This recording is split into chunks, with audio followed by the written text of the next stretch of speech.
Hello everybody. I'm going to talk about my bikes and gear. And the first thing, the most important part of it all is your dog. Now this is Ron. He's a pure bull Arab, 18 months old. He's 42 kilos. He's very fast and very strong and loves running. He hasn't got a slow speed, he only wants to go fast. So I have to have strong equipment. So the first thing I have is his collar with my phone number on it.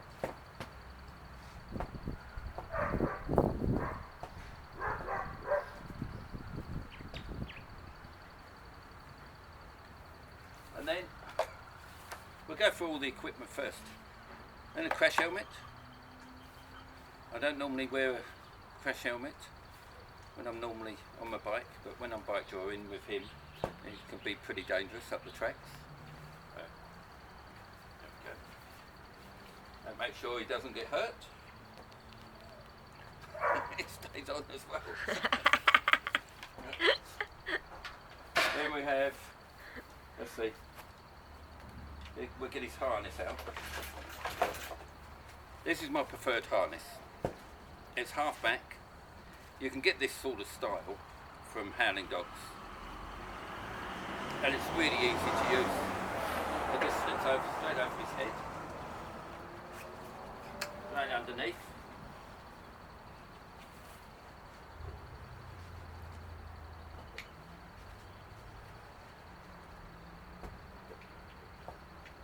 And it's done.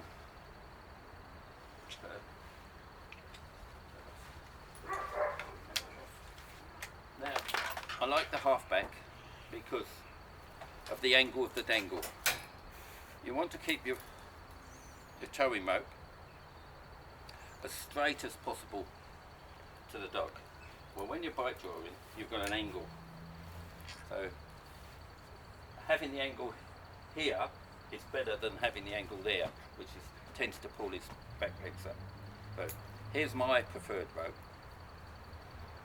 and the bungee, you'll see, isn't very much bunge on there, very much pull. That's how I like it with a powerful dog. If you've got a dog that's not so powerful, you want one with a lot more stretch to it to take the sting out. But the sting of him hitting that bike, it doesn't mean a thing to him, but it means a lot to me. If he's got a long stretch and I'm waiting to go, he gets that long stretch, he's got speed up, and then we go boom, too fast. So that's got a swivel at one end, swivel both ends, attaches to that, it's also got a swivel, and it just clips straight on. So then I always carry a rope around my neck, just in case something goes wrong. I've got to put him on a lead. What else we got here? We have, we run in the heat all year round, so I always carry 4 litres of water and the fold up water bowl, and this time of year he has a lot of water. You go through that in half an hour, and that would be about all we run at this time of year in Queensland. And that goes in the back of there. It all goes in the back of there.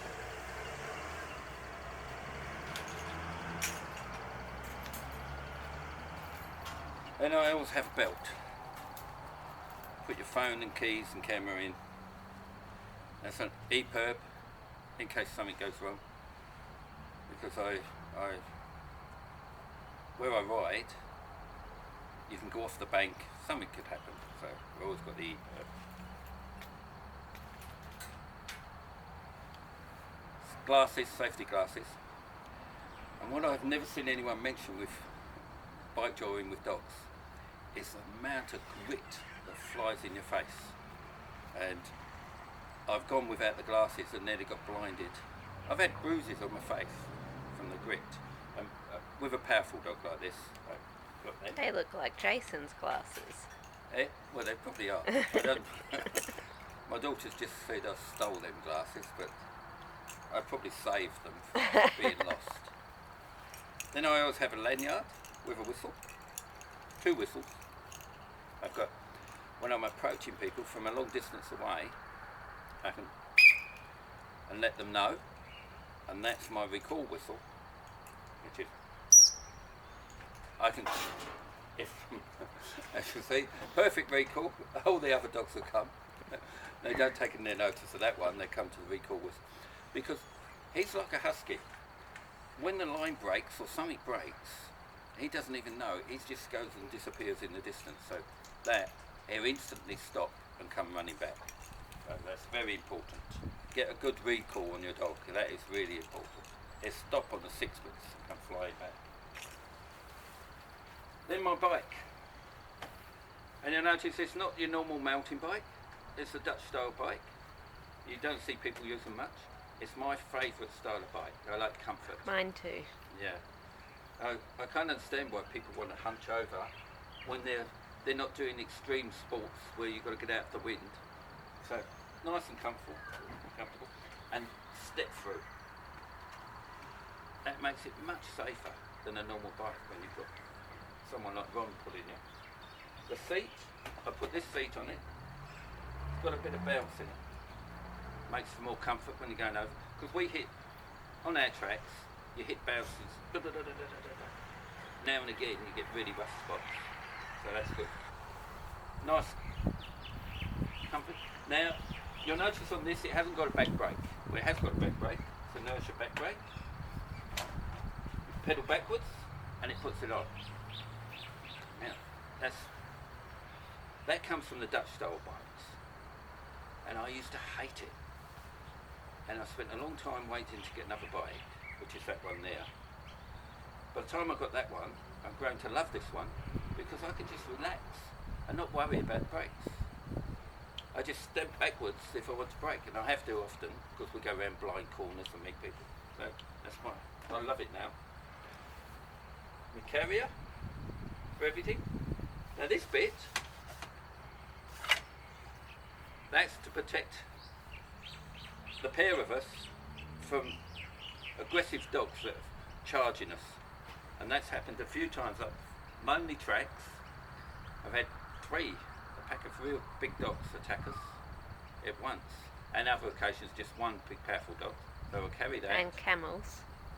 Oh, Laura's just reminded me, we've been attacked by a camel. And on another occasion, 10 big bullocks become fascinated with Ron and trying to attack him. So this keeps them off.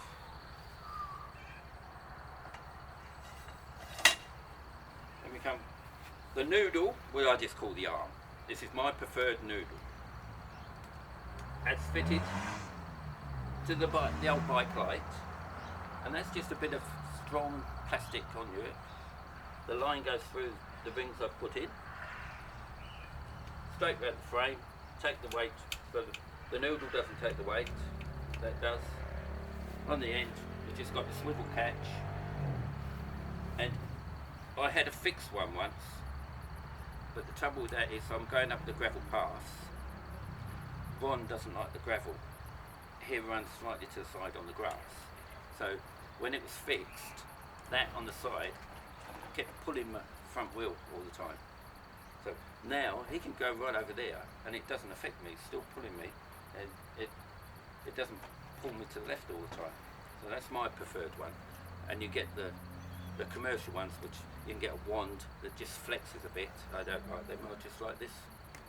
It suits me. Small, wide tyres, that makes a big difference for comfort. Now this is my spare bike that I've been doing, and the only difference with this one, it's got bigger tyres, which makes the step through a bit higher, and it's not as good. But Nicer basket. I got a nicer basket, and I made this out of an old shopping trolley. Stolen. I did not steal the shopping trolley, I saved it from a, well I actually probably saved a whale, because it was in the brook, it could have been washed out to sea and swallowed by a whale or something. So I've done the environment good, and I made it this basket, which is perfect because it's as strong as anything. It will never bash up when I throw this one down, and it looks better than that plastic old milk crate. So I'm going to transfer that one to this one eventually. But that bike's essentially the same. The difference with this bike is it's got gears. That's the fault of this one. It's only got one low gear, and that's it. And he goes too fast. So he's pulling me most of the time.